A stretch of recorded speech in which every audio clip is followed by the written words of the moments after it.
Hey, Kwaku. Yes, sir. Happy FAFO Friday.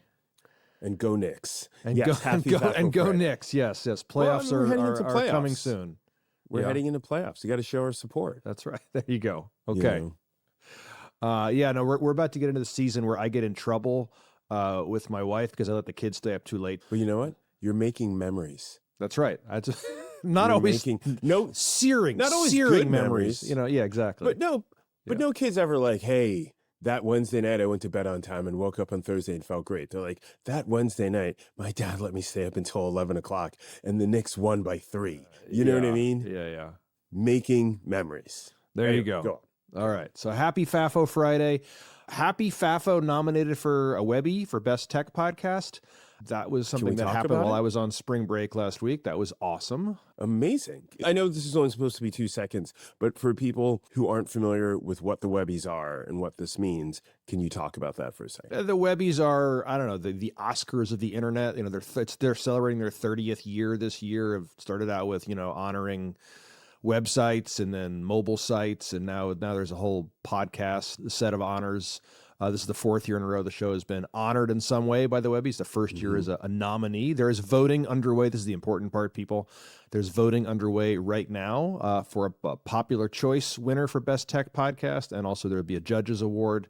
I would love your vote for the popular choice Webby Awards. So please, there'll be a link in the show notes. Please vote. Voting is open till April 16th, so just a couple more days. So tell your friends. Right now we're in second place, just behind Vergecast from the Verge. So, I didn't think you were going to mention the competition. Oh, I don't mind. No, I'm stoked to be part of this competition. The other shows are Vergecast from the Verge, a show hosted by Nicholas Thompson from the Atlantic. It's actually from the Atlantic's branded studio, not the Atlantic editorial side.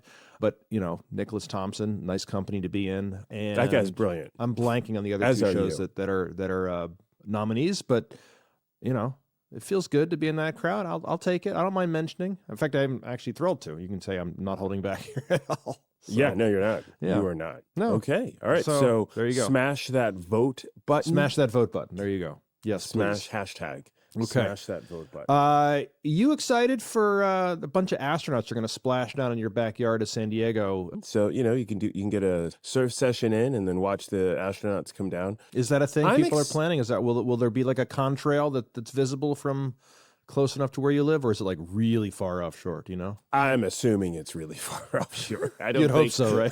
I don't think they're for the 5 people that will understand this reference. I don't think they're splashing down in Pacific Beach, and so you're going to be able to see it from the pier while you eat your. They're not going to swim up onto shore like Sandra Bullock at the end of Gravity. Sorry, spoiler alert. Oh God. Such a great movie. So good. Such a great movie. I tried to watch that with my kids, by the way. It stressed them out too much. Why? They couldn't. Now I'm going to side with your wife. This is an NBA playoffs. That is a bad memory that you're doing right there. It was just too intense. It was too intense too quickly. I remembered how beautiful the film was, but the entire thing is an emergency. Anyway, back to the actual really cool thing that's happening, Dark Side of the Moon voyage that's underway right now. I want to talk about Interstellar now. I went to go see that with my kid in IMAX, and I also stressed them out. They did not like it. Anyway, so yes, back to the astronauts landing here. I mean, in these times, I need some wonder over worry. Yeah. And so that part I'm excited about. I'm excited that there's imagination, that there's wonder, that there's joy. I saw this thing online.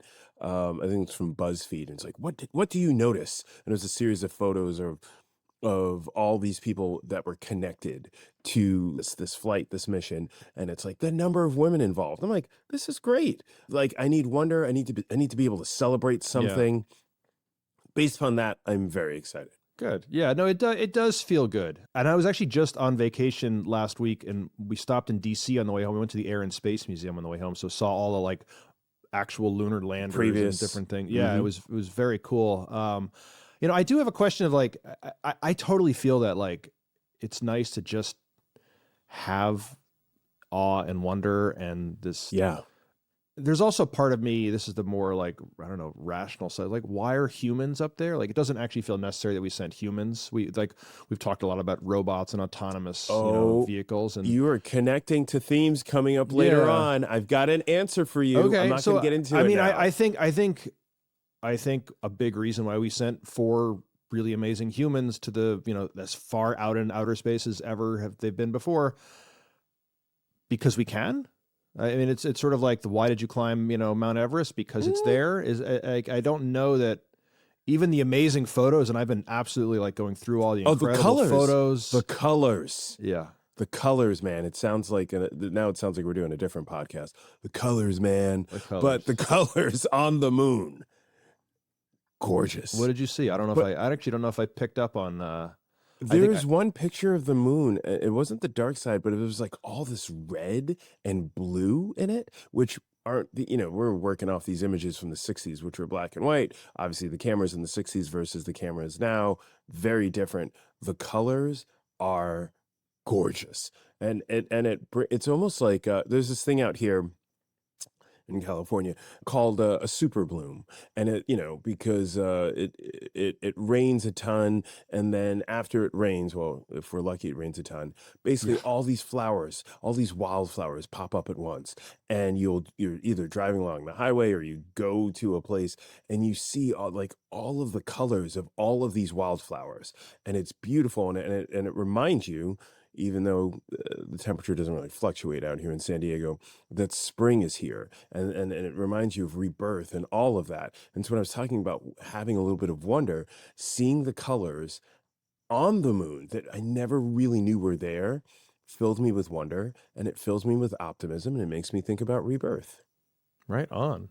I love that. Sorry, I didn't mean to get so poetic. No, yeah, I didn't. You're like, I don't know how to respond to that. Speechless. This is supposed to be about tech.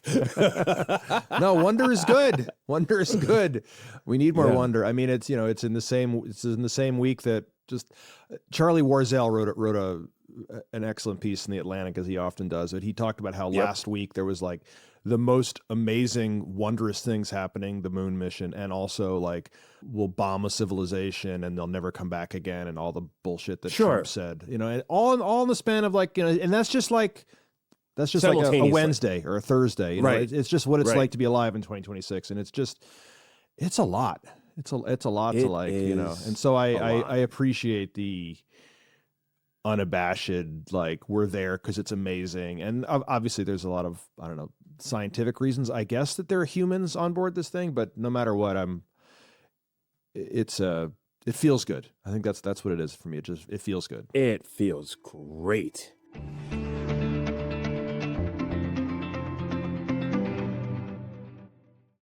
We've talked a lot about Anthropic and their like marketing savvy. They announced but did not release a new model this week called Mythos Preview. It is supposedly so good at discovering flaws, security flaws in software, that they found some flaws that date back 17 years, 30 years. And so they have said the model's too good. We can't release it publicly because hackers will immediately take it and they'll break into all the world's like banks and critical infrastructure. Systems. So they've given Mythos Preview to Chase and Google and a bunch of other like critical infrastructure providers. I'd be pretty pissed if I were like just below the rung of the 30 that they gave it to. Like, I bet there are a lot of banks out there that would like to have access that don't right now. There are a lot of people calling like two different things. One is like, oh shit, and they're taking this at face value. This is that good, and we're entering a whole new world where hacking will be so democratized. And what Mythos does that other LLMs have not done is it's not just that they can use it to like code break more quickly. It's not just like brute force. Like, it's actually smarter than the average bear, than the average hacker.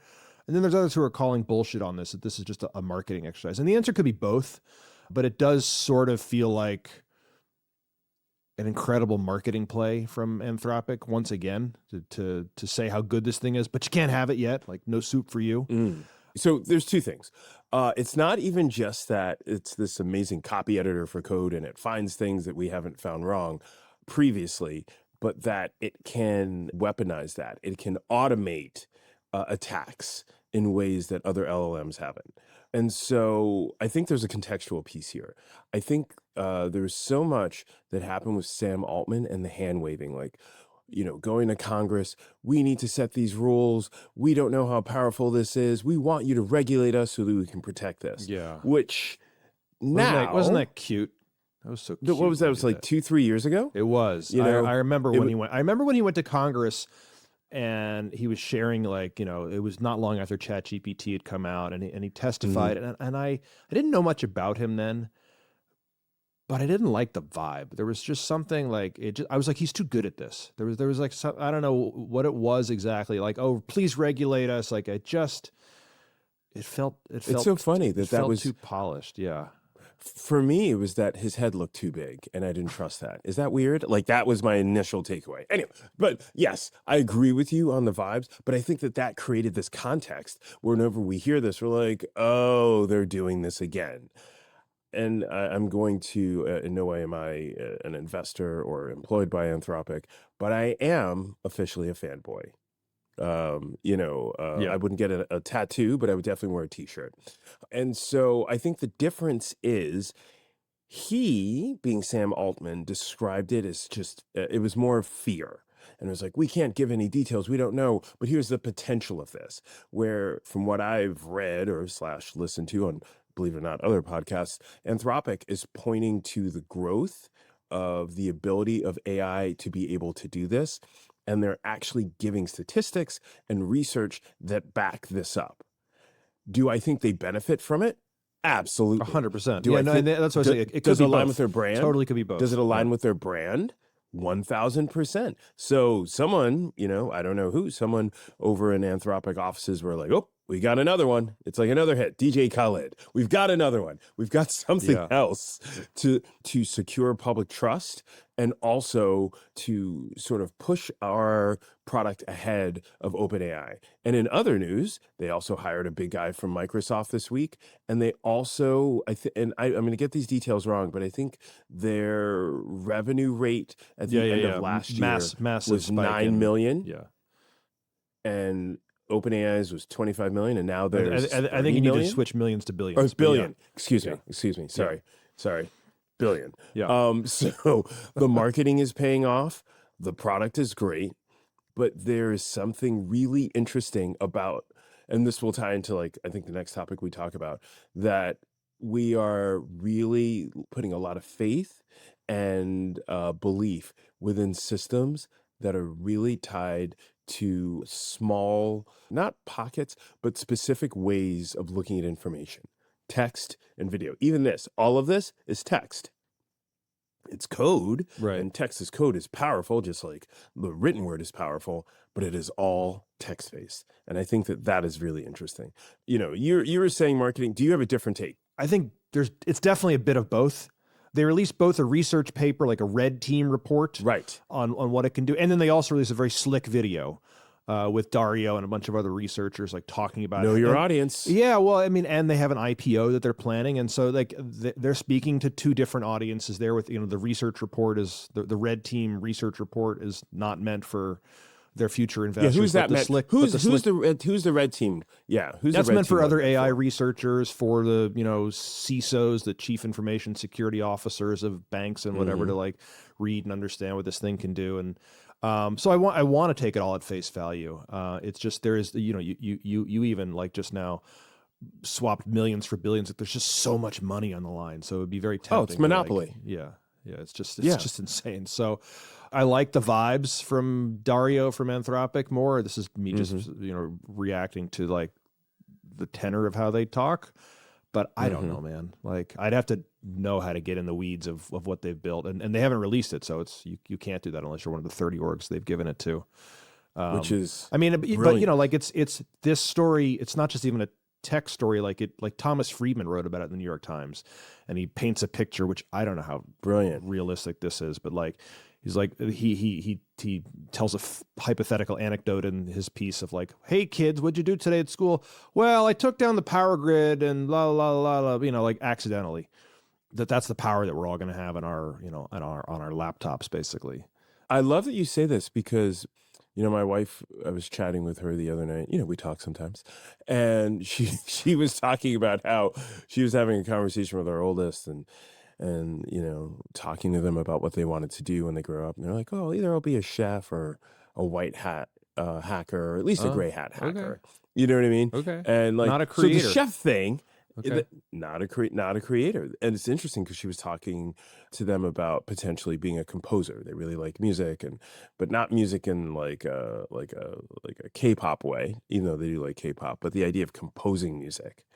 And last night they were sitting down at the piano and they were trying to compose, not write a song the way I would do as a kid or a 20-year-old, but they had their little moleskin out and they're like they're like, writing out a chart as they're playing, because in their minds, that's what music is.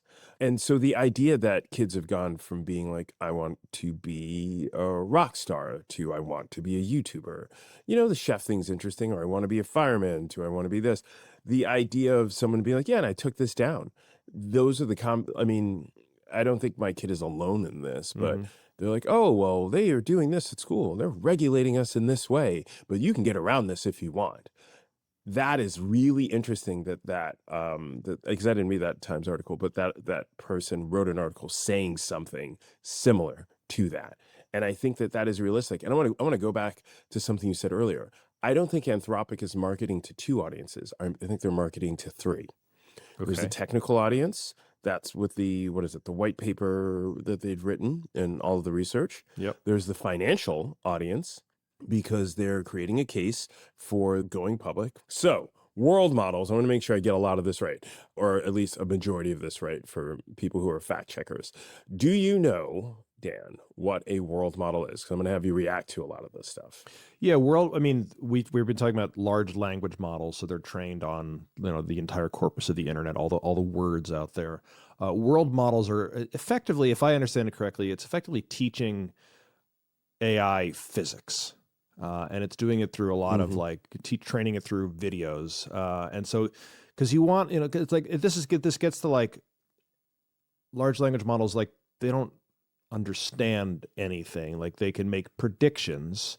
Like if accurate predictions, good predictions. Yeah. But you saw like in some of the, I mean, it's gotten better, but in some of the early like videos, what was it? The Will Smith eating spaghetti video? Like it just like, yeah. And so like, because it doesn't understand physics. It doesn't understand like what should happen when I pick up a fork and a piece of sauce falls off the noodle or whatever. Like, and so world models are an attempt to teach AI physics. So things like self-driving cars and robots and autonomous spaceships and other things can use them better. And also it will also make for better videos.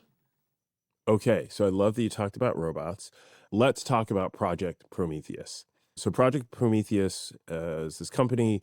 It was started by Jeff Bezos and another former Google executive whose name I do not remember. So what Project Prometheus is doing is they're leveraging the idea of world models. By the way, Project Prometheus, like nice, like not over-promising kind of name there.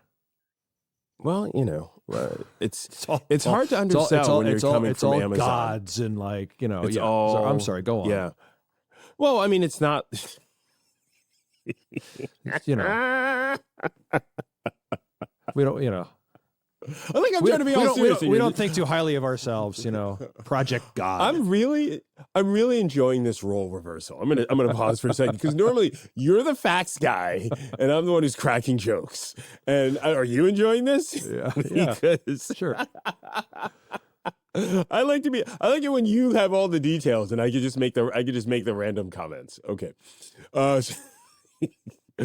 Oh God. Tech. By the way, the name for the speaking of like project code names, the name that Anthropic gave for giving the banks and Google's access to this Project Glasswing.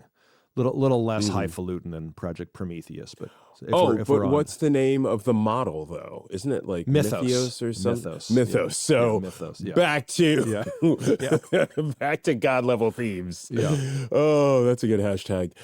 All right. So Project Prometheus, it's this company that's doing two things. One, they are focusing on world models that they want to train on the real world and use it specifically for companies that are doing things in the industrial sector, engineering, aviation, architecture, and design. So there's that. Simultaneously, they're investing in companies in those sectors that they feel will be affected by AI. And while they're doing all this, they are stealing top talent from companies like XAI. Is it really stealing? You know what I mean? If someone doesn't want to be there anymore. OpenAI, probably similar. I don't think Anthropic, though, because, Anthropic is trending. And so Anthropic employees this week, by the way, had a chance to exercise sell some stock on the secondary markets, and the reports there were that they're basically not doing that, which is a very good sign for them. Because that'd be, I don't know if it's billions yet, but it's for each employee it's many millions, I'm sure, and they're choosing to hold. There are a lot of Bay Area realtors that were disappointed by that. I'm just it'll come around. Just make a random connection. People are waiting on that. So this thing is really interesting because essentially, you got Bezos who's like, yeah, I got these factories, for Amazon, and we're thinking about putting robots in here. This is my take. Okay. I'm not in his head. We've got these factories. We're thinking about putting robots in there. Oh, that's really going to help our bottom line in this way. Let's go after other companies that are going to do the same thing. Creating the factories where you don't need lights because you have robots moving around. And let's go after these other factories in a way to drop the bottom line, increase production, work 24 hours. You don't have to have lights there because it's all robots and they're sensing, well, maybe you have to have some sort of lighting, but they're sensing the environments that they're in. I think all of this is pushing this AI discussion into a battle about LLMs, or a battle featuring LLMs versus world models. And so that's what I was talking about earlier, the idea of just pulling information in a limited way. Here is text, here is video, as opposed to understanding the physical world and the tentacles from this, where you have all these space companies that want to be able to send up satellites to be able to film things happening in real time to help create these models. The chips are getting much, much, much better. I actually interviewed this week. This will be an upcoming episode. I interviewed a roboticist this week, Katie Kwan. Oh, I'm so excited. We've talked about her before. You and I both saw her talk at South by Southwest 2 years ago. She is the pioneer in the world of choreo robotics. She is a dancer she teaches robots to dance, to interact. And what she's focused on is building robots that don't just do the job, but do the job and make a person nearby feel good. A lot of it is that's the choreography of robots. That's the choreo robotics. Is she's building a type of model. There's a type of model called vision, language, action.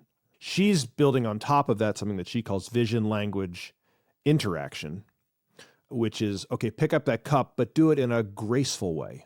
Do it in a way that doesn't freak out the person who's sitting next to it, who needs pick up the cup and refill the water or something But do that in a way where maybe you bow towards the person, the robot bow towards the person, or in some way that would freak me out, actually. Yeah, I don't want humans bowing towards me. But anyway, go on. Yeah, but in some way be not. I mean, this is where it gets weird, uncanny. But don't be awkward about it. Be graceful. Be empathetic. Don't be annoying. She talked about one example where.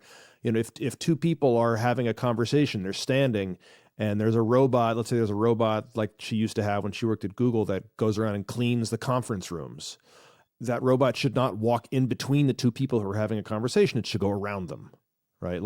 Things like that are not specifically part of the task is go clean the conference room, but also don't be annoying. Don't cut, you and I don't think would cut right through two people who are having a conversation. You'd probably go around them.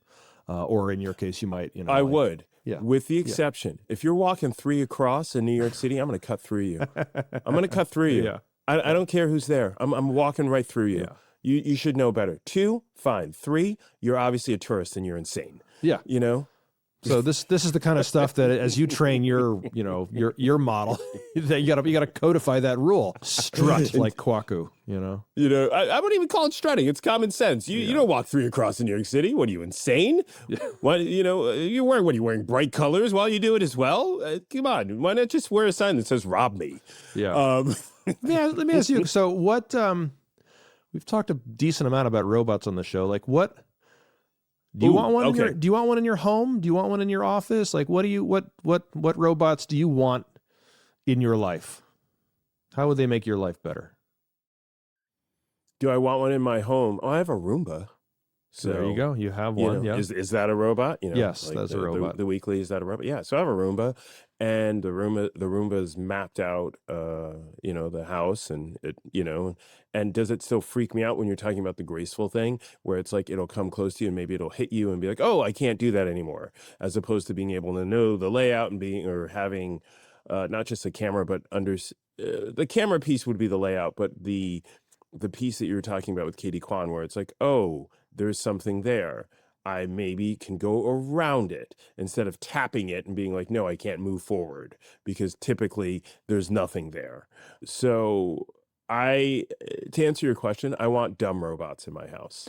That was kind of my response. She asked me, I was saying thank you to her. We had a great conversation. And she's like, and as I'm saying thank you, she's like great chat, all that. She's like, what do you want? And I wasn't actually ready for the question, but I kind of gave a similar answer of like, I'm sketched out. We talked about the caninoid robot that I saw. Oh yeah, I don't like those. I was like, I don't want dog shaped robots. Those freak me out. I don't know that I want humanoid shaped robots. She also was not necessarily like trying to build human shaped things. So she's like, that's a very high bar. I don't think I want that pressure. And also they're not necessarily fit for purpose anyway. But like, I love the idea of robots doing like the dumb, dirty, and dangerous jobs, right? That's the three areas where they've typically been deployed. I love that. I don't know that I want one in my house. I mean, I don't even have like Alexas or Google. Oh no, yeah, I don't have any of that in my house either. Like, because I just didn't want, partly because I didn't want the kids like being annoying and like prompting it for like crap all the time.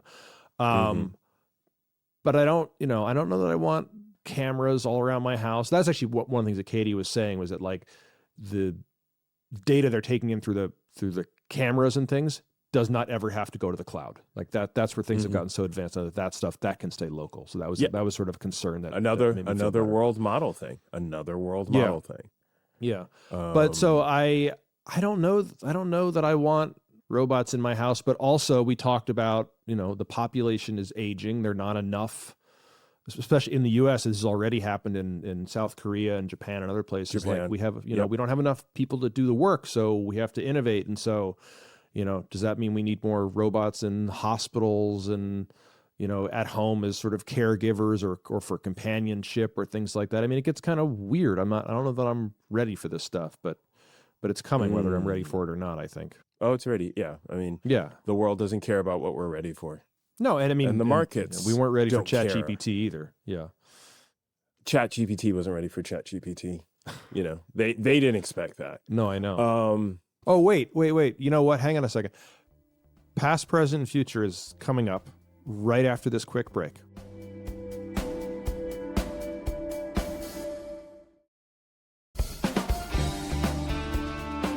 And we're back. I think I had like an actual announcement. I was like, what? Is there something going on? Yeah. It was like a fire alarm or something. That was well struck. All right. Each time you're going to surprise me with this. You're like a chiropractor with those things. You know what I mean? How they take your neck and all of a sudden, I was at the chiropractor. So that's why I'm bringing this up. All right. Past, present, or future.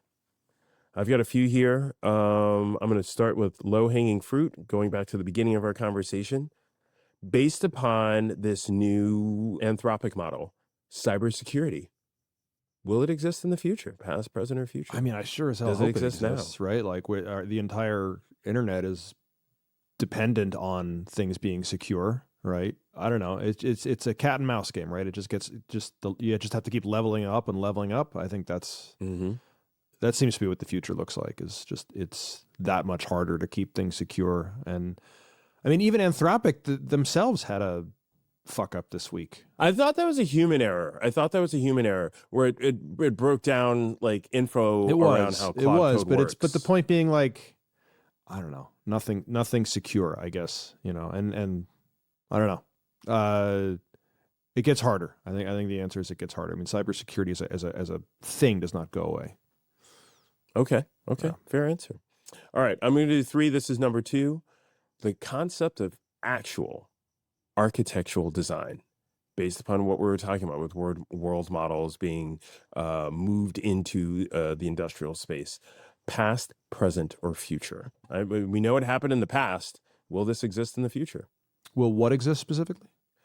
The idea of architectural design, designing things for beauty and functionality as opposed to just functionality. Oh, I think that only. I think it'll be a mix, like it always has been a mix of, you know, things that are designed purely for functional reasons and things that are designed for whimsy or things like that. This is an optimistic take. I hope that there's more and more whimsy because, you know, everything else is, I don't know, automated and easy, and I don't know. This goes back to like, and we have more time to be more whimsical. I don't know. That, you know, kind of depends who's bankrolling a project, right? I mean, you mentioned the Chrysler building earlier. Like, the Chrysler building never had to look like that. It was just because the motor company had a ton of money and they wanted something distinctive, right? You know, billionaires and their toys. So I think that wanting something distinctive and having a ton of money. And the interesting part about that last line is we're talking about a billionaire who's starting another company that will focus on things that aren't distinctive but are functional. You know, well, I mean, yeah, Amazon has never won any beauty awards, right? I mean, they don't try to, right? But man, if you need a pair of shoes by tomorrow morning, like, you know, that works. 5 hours from now, not even tomorrow morning, you know, depending on, you know. All right, last one, because we need to, people need to go about their day. And by people, I mean you and I. Humanizing work. And in there, I would also put in content creation. I mean, that's definitely, that's, I mean, Jim and I talked about that. That is a future thing, right? Keeping it as human as possible and getting away from commodity. Anything is, we need to move further and further away from that. So as far as creators and, you know, putting content on the interwebs goes, like, the more human, the better right now. I mean, that's why brands are partnering with creators like we talked about, because everything there's just kind of like a sameness to everything. You know, how do you make things stand out? It's by being weird, for lack of a better word, I think. How are you weird, Dan? How are you standing out? Oh, you don't have to answer now. This is going to be a cliffhanger. This will be a cliffhanger. Okay. Next week we can talk about the weirdness that, you know, we're bringing into the world. That I feel like that brings us home. Yeah, let's keep FAFO weird. Keep FAFO Friday weird. Keep FAFO weird. Yeah. Yeah, hashtag. There you go. That's the t-shirt. Okay. That's the t-shirt. Keep FAFO weird. One more thing before we leave. Do not forget to smash that vote button. Ooh, I love what you did there. Yeah. For FAFO. Yes. Please vote for FAFO as a Best Technology Podcast winner in the Webby Awards. Voting is only open for a couple more days, so please go ahead and do it now. It would really actually help this show grow quite a lot. These are some proof points that would help the growth of this show, so thank you. And if you made it this far, you must really love us. So go ahead, hit that button. Thank you. All right, next week. I want to hear more from Ted next week. Live from Vancouver. We'll do it.